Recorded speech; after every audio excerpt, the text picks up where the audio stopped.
What up, guys? Another Adonis review. Today I will be doing how is the game Death Stranding holding up, and is it worth it in the year 2023? Let's discuss Death Stranding. Now, I'll start off with, of course, giving a little bit of insight into the game so you know the history and what it's about. So, Death Stranding originally came out in 2019. It is a very beautiful game. The graphics are very well done. If you don't know the history or kind of like the hype behind it when it originally came out back around 2014, I can't be exact.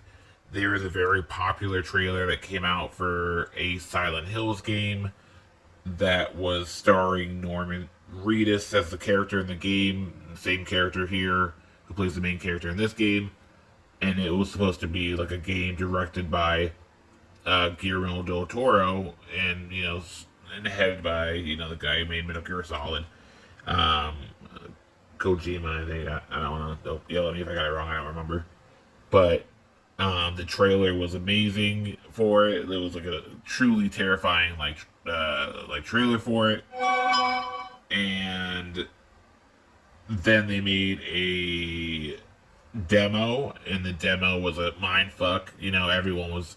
It was just truly an upgrade. The graphics, it was super realistic at the time, like above bar. It seemed like it was gonna be a great game. And then the story goes that like they made that trailer kind of like behind the company's back. They were never like allowed to do it. It was kind of like a like fuck you to with the fact that the Kojima guy, again, if I'm saying it wrong, I'm sorry, was planning to leave. So basically the game never had a chance in hell of being created, which bummed everyone out. It got to a point where the demo for that game was being sold. If you had it, like if your account had the demo, because eventually they removed the demo so no one can download it, and like people would buy like people's accounts just to play that demo. It was so like coveted. So it was like a big bummer to everybody who, that we never got to play that game. Well, lo and behold, a few years later, we get Death Stranding announced. Same people, everything's like connected. We have some weird demon dark game with Norman Reedus as the main character. Story by Del Toro, and then Kojima is the one who is developing the game or whatever. So we're like, sick, awesome. Like we're getting the game that we were promised back in 2014, which all the hype was about, and it turned out to be a giant slap in the face, and that's definitely not what it was. It was a weird direction they went with it. Doesn't mean that like necessarily it's a terrible game and you should hate it, but it is a weird way they divided it. Basically, the game is you are like the world ended, it's like an apocalypse, and I don't really want to go too far into it. Other than the fact that apparently this apocalypse has something to do with dark goo monsters that are shadows, and I don't know, man. It's the apocalypse, and you're like a delivery man in this apocalypse, and like basically delivery mans have the hardest job ever because just everything can kill you at any second now in this game. So getting from A to B is fucking super duper difficult, and the likelihood of you dying is like 100% basically. Like it's you getting across is incredible. But obviously you're the main character, so you'll make it. So that's the basics of the game. So the main plot of what you'll be doing in this game is essentially delivering items. Like it sounds simplified, but funny enough, that really is what you do. This whole game is you delivering shit A to B. So positive and negatives, and thinking about it in my mind right now, I feel like I can't really think of a lot of positives to say, which is a shame. I don't think it's like a terrible game. It's probably gonna sound when I kind of think about it and spit out what my general review of it, because I did find some high points in it. But shit, man, it's a boring game. So, like I said, going through the positives, it is a gorgeous game. 2019 holds up quite well. I always say 2017 is when graphics kind of hit their peak, and then we just make it smoother. This game has nice, very crisp, smooth graphics. Looks good. The PS5 upgraded version of this came out in 2021, I believe. So they do have that upgrade. So that's nice. So all around, it is a good-looking game. You do have weapons in the game, although they are fucking whack. But it is a game where you have weapons and you can shoot people and there's combat. Not that it really matters too much, but it exists. But yeah, I mean, I'd say more so you're playing this game overall for the fucking story. This weird world you're living in and kind of like what's happening on the under the surface of it. Because like I said, guys, the general game, as you can see, is you walking from A to B, and it's fucking super difficult. And to make it even more difficult, past the fact that like at any point like the darkness can come and just rape you. They've created a system where like you can weight distribution can be off, and you can trip and fall and stumble, and if it happens like enough, or if you're holding like too much stuff, you'll like drop shit, and like your 30-minute journey across this fucking world will like be pointless because you like dropped and broke your fucking cargo. It truly is like the biggest fuck you in the world. So yeah, man, it's a real boring, monotonous game that you kind of, it's just never truly fun, unfortunately.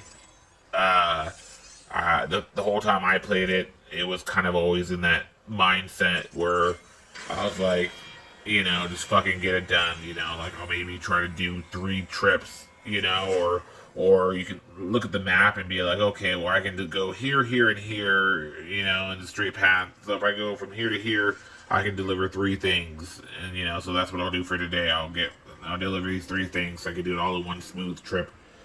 And typically, if you play any game, you kind of have that type of strategy where you're like, okay, I need to travel from here to there, and I can do like 4, quests or side missions or whatever on that way. It kind of makes the game easier to do and funner. But truly, this game is real like a test of patience, because like I said, the whole game is you travel from A to B, basically getting perks and shit to make yourself be able to hold more and have better items that stop you from tripping as much or falling, and more stability, and holding more packages so you can deliver more at once. That sounds boring because it kind of is boring. It's a very weird choice, the way they decided to go about this game. With that being said, there is an underlying story that's pretty, I guess you consider it interesting. Again, I feel like it's only negative. I truly didn't hate the game, but it really isn't I don't know, it's not a must-have game, and that's a fact. Like, it's definitely not a game you're gonna like finish and be like, man, I gotta tell people about this.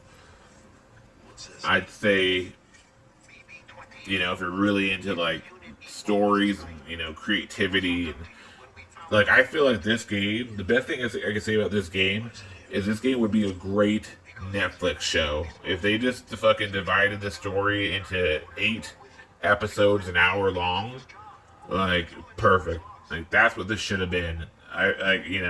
Del Toro is a director. He makes movies. Like, this should have been a movie.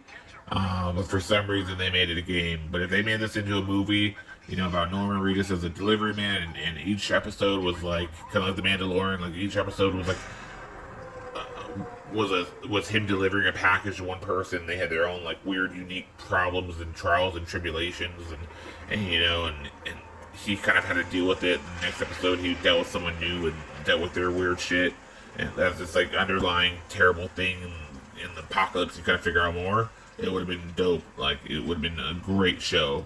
But for some reason, instead, they made it into a game. So what the fuck? But with that being said, graphics are dope. Stories, it is kind of interesting. another thing I'll just say has nothing really to do with anything, but fucking another mind fuck. You know, like you're. I feel like you kind of like race to get to the end of this game, and fucking when you finally get there, I remember like sitting there like, okay, like today I'm gonna finish this game, like nice, it'll be over now, you know, within the next hour, like I'll be done, and I'll fucking hop off. Nope. It was the ending, but that ending had like a cutscene that was like 3 hours long. I couldn't fucking believe it. It blew my mind. A 3 hour long cutscene once you got to the end. Like it just never ended. Like I said, it was like a fucking movie. I just can't believe like when you get to the end of the game and the final cutscene, it's like a straight up movie to explain that. That's what I'm saying. It should have been a show. It should have been a show. That's it. This should have been a show. So, you know, play it if you want. Looks good. If you like those people, like I said, if you want to watch a story that's somewhat interesting, if you're into weird, slow fucking stories, sure, go out and buy it. You know, pay $10 for it, I'd say. But this is not a game that you should pay, you know, 20, 30, $40 for. I don't think you like it. I mean, someone might comment and prove me wrong and say it's like the fucking favorite game in the world. And honestly, if they did, I don't even know how I'd fucking argue the point with them. I can't imagine what they'd say. It's like why they loved it so much. But you know, like I said, it could be someone's niche. But overall, I think most people would agree it's pretty boring overall. They do have a community feature where, you know, people can help each other and leave stuff to help you travel because, you know, again, travel from A to B sucks, and some people call that a high point or maybe a point that like a cool thing. I think a lot of people more so consider it like a thing that's like you know, a nice innovation for future games. But fucking that doesn't make up for the game's boringness. So if you are considering playing this and, you know, fucking years later and wanted to know what the deal was and before you bought it, hopefully this saves you some money and maybe saves your mind. And if you ended up buying it anyways, and you know, because wasn't going to stop you, you know, let me know if you disagree. I mean, if you said you like it, you know, I'd love to hear why you liked it and kind of like maybe what I didn't appreciate. You know, where was I wrong? So thanks guys, later.